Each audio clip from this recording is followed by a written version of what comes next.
Hi, I'm Paul Horvath from Sports Lawyer. I'm talking about sports investigations today.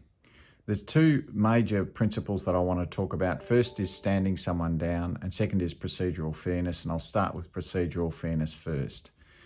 In investigations, you need to have three aspects of procedural fairness. One, it means that you have a proper opportunity to understand the allegations against you, so getting full details of the allegations, including copies of relevant witness statements. Two is that you need an unbiased decision maker, so someone who is truly independent and can properly assess the case without any inclinations or biases. And three is that you need the chance to properly put your defence or case in response to the allegations that are made against you, which does not necessarily mean a chance to have a meeting or an in-person chance to put your case forward.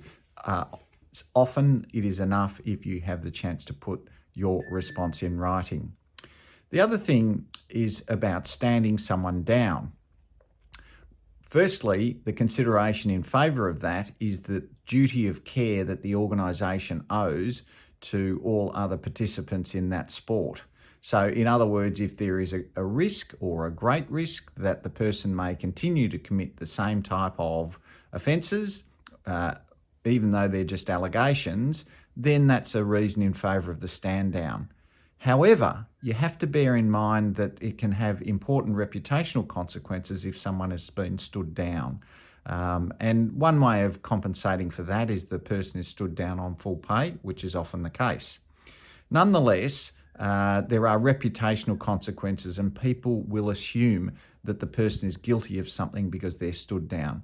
And a good recent example is the Horvath investigation into the racism allegations. And we can see that they were initially stood down, but both coaches have been allowed to return to their workplace whilst the investigation is being concluded. So if you've got any questions about investigations in sport, please contact Sports Lawyer.